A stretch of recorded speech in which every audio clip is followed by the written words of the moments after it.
The following presentation is for mature audiences only.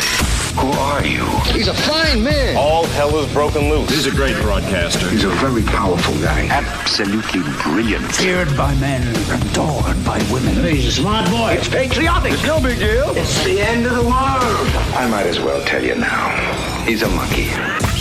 And how you doing, ladies and gentlemen, boys and girls, children of all ages? Welcome in to another edition of The Wyldeside with Eric Clark. I am your host, Eric Clark, saying thank you for taking time out of your busy day to hang out with me and Charlie on the east side of Music City, USA. Make sure you are subscribed to the YouTube channel. Hit that notification button for the live stream. Smash the like button for the algorithm. If you have a band, song, or a video, something you want me to check out, the best place to get your suggestion to me is over at the Discord server. Left-hand side of the server, there's a YouTube reaction request. Read the pinned message. Drop a link in a brief description. I will get to your suggestion when I can. Thank you to Connect 200 Music to See and Aunt Betty's Nut Butter. Today's Discord suggestion is coming from Baz. Baz says, hey man, check out this track from The Warning, written when they were, I believe, 17, 15, and 12. So today we are back with the three sisters from Monterrey, Mexico, and The Warning with 21st Century Blood on the Wyldeside. Here we go.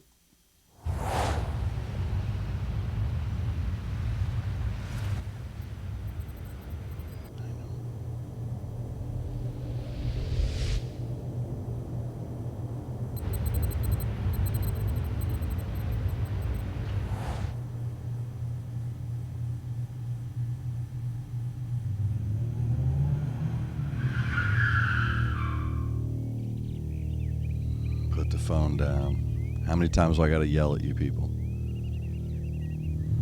Unless you're watching me on your phone.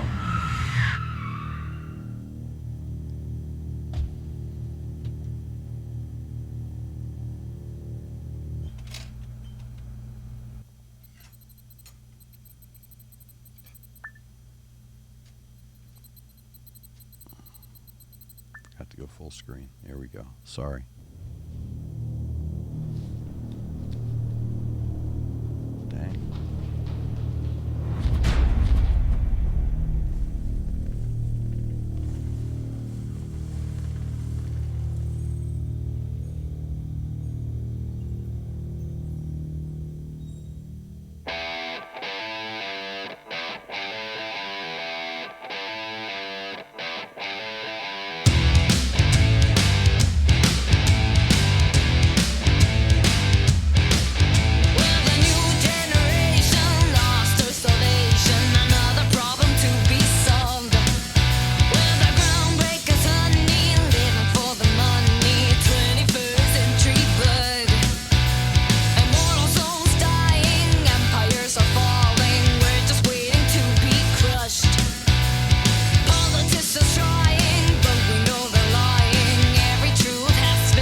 not see that coming. Did not see that coming at all.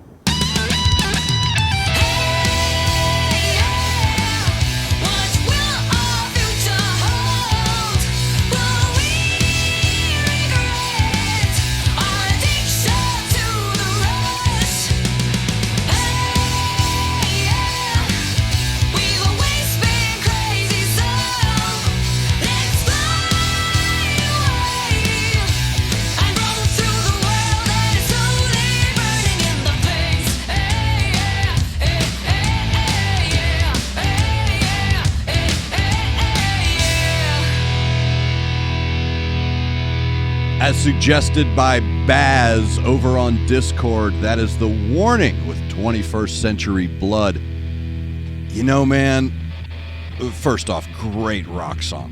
Great rock song, very relevant commentary. And what that does is that leads into my point about this track. There was something at the beginning, there.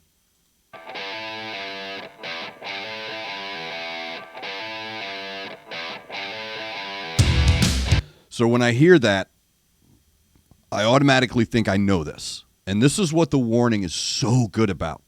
And this is what is contradictory to the expectation if you see them on paper. Okay? There is and I'm talking about the tone here. The tone of the music. Okay, buddy. You want all the touches. There's a tone here that is so familiar. Because it's retro. It's retro because it's so mature. There's a maturity to their tone that creates this level of comfort. All right, like a cat on your lap. You're like, bro, I know this. I know this, but you don't know because you've never heard it before. Because those tones are so rich and so thickly textured and steeped in our legacy. When someone introduces you to a new song or a new band or a new sound, you seek familiarity. You're looking for something in there that you can gravitate towards. Sorry, man, he's a spoiled little dude. He's in the mind stage. Excuse me. They're so thickly and richly textured that you gravitate towards that familiarity. Even though you've never heard it before, there's still something familiar in there that you're going, man, I really, really, really dig this. It's the guitar for me. The guitar tone is very, and of course, they're from Monterrey, Mexico, so I would have this image in my head. There are cultural elements that sometimes people don't talk about because they're afraid of being called something for talking about these obvious cultural influences. But when you're talking about this retro tone that I've been trying to put my finger on with this band for so long, and you start to learn more about them and where they're from, you start to realize, bro, this is Southern Cali throwback surf vibe. That's what this is. This is lowrider surf vibe. That's what I've been trying to put my finger on. I said it before about like B-movie theme or, Attack of the 50-Foot Woman, this retro punk, but not really a punk, almost a rockabilly surf, yet she's creating these really cool new licks and flavors in that tone. Right? So I'm attracted to that retro fat-bodied, fuzzy guitar sound. But the modernity that she's bringing in the chord progression and through the tones adds that new car shine to it. And here, this bass is really doing a great job of not only laying down the foundation, but creating the bridges as well. The bridges are built with pow, the drumming, but I'll get to that. Really, the impetus of motivation for this track is that bass line. Very well controlled, tightly controlled. The changes and the segues are nice and smooth. You barely hear it, but if it weren't there, you'd know it. It's like an offensive lineman would describe himself. Like, if you never hear my name, it's perfect. It's a perfect day. It's really good if you don't hear my name. So if I mess up, if I'm removed, that's when everything goes wrong.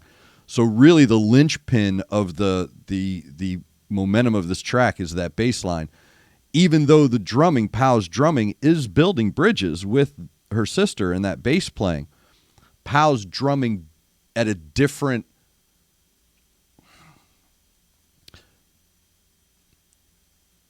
It's foundational, but it's also improvisational.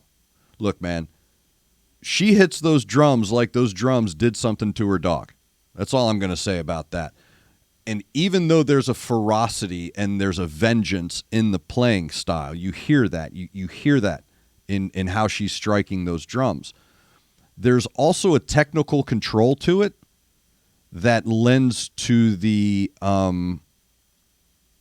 awe-inspiring, where you go, wow, man, this is not just banging on drums.